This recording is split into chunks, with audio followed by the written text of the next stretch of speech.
محترم بہرحال کچھ چیزیں آج رکھتے ہوئے وقت تو خیر محدود ہے آپ کی خدمت میں کہ انسان ہے بہرحال افسردگی، ڈپریشن، بے چینی، اسٹریس، دنیا کے حالات ایوری تھنگ کم ہوتی ہے. اس میں بہرحال علماء بیان کرتے ہیں کہ کچھ چیزیں ہیں کہ انسان وہ ان حالات میں کرے. پہلی چیز ہے خدا کو یاد کرے. قرآن میں پروردگار سورہ طٰہٰ کی آیت نمبر 124 میں ارشاد فرماتا ہے وَمَنْ أَعْرَضَ عَنْ ذِكْرِي فَإِنَّ لَهُ مَعِيشَةً وَضَنْكًا. جو شخص اللہ کی یاد سے اپنے آپ کو دور کر دیتا ہے تو اس کی زندگی آٹومیٹکلی تنگ ہو جاتی ہے. اگر انسان دیکھے کہ وہ مشکل میں ہے، پریشانی میں ہے، تو کہیں اس نے اللہ کو یاد کرنا تو نہیں چھوڑ دیا. قرآن اسٹریٹ کہہ رہا ہے اگر تمہیں پریشانی ہے، لیکن واقعاً قرآن پہ عمل کرتا وہ پریشان نہیں ہوتا. مطلب ان حالات میں قرآن کی جب انسان آیات کو دیکھتا ہے تو واقعاً قرآن کی آیت انسان کو پاور دیتی.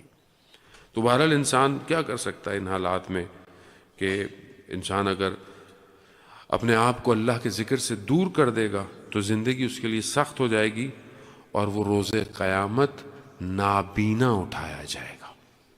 تو انسان اگر پریشان ہے تو دیکھے کہیں اس نے اللہ کے ذکر کو تو ختم نہیں کر دیا. اس کے اپوزٹ یہی ہے الا بذکر اللہ تطمئن القلوب. آگاہ ہو جاؤ، اللہ کا ذکر اطمینان دیتا ہے. دوسری چیز یقین اور رضا. یقین ہونا انسان کو اور راضی ہونا، یہ دو چیزیں ہیں. امام جعفر صادق علیہ السلام ارشاد فرماتے ہیں، درود بھیج دیں محمد و آل محمد.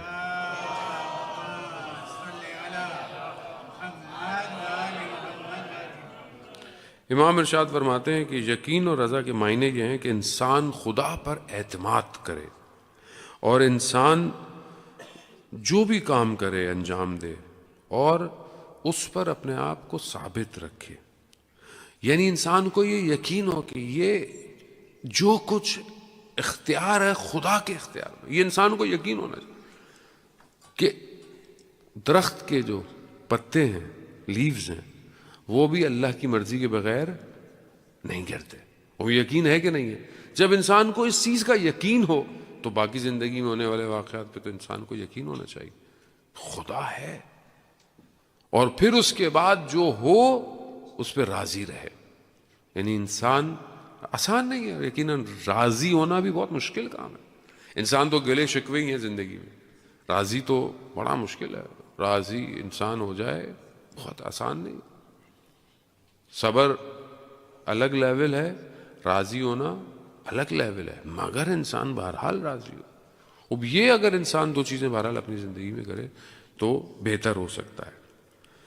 ایک اور بہرحال آج کی گفتگو کو میں جو ہے وہ خلاصے کو جمع کرتا ہوں. تیسری چیز یہ کہ انسان گلے اور شکووں سے پرہیز کرے اپنی زندگی میں. یہ سٹریس کیوں ہوتی ہے؟ انسان شکوے کرتا رہتا ہے. اس میں امام علی علیہ السلام ارشاد فرماتے ہیں ایاک والجزا فإنہ یقطع العمل ویضعف عمل ویورث العلم. امام فرماتے ہیں کہ جو بے چینی ہے، انسان بیتاب ہوتا ہے، اس سے پرہیز کرے کیونکہ یہ امید کو، ہوپ کو کٹ کر دیتا ہے. انسان جو بے چین ہے، اضطراب ہے، تو اب انسان کیا ہوگا، کیسے ہوگا، اب کیا ہوگا، اب کیا ہوگا، اب کیسے ہوگا، تو ہوپ ختم ہو گئی، آپ کی ہوپ ہی نہیں ہے. امام فرماتے ہیں کہ اگر مشکلات میں نجات چاہتے ہو تو صرف دو راستے ہیں. یا اس مشکل کے لیے کچھ حل کرو، کچھ چارہ کرو کہ اس مشکل کو میں حل کیسے کروں، اور اگر نہیں کر سکتے تو پھر صبر کرو. صبر کرو کہ یہ مشکل حل ہو جائے گی.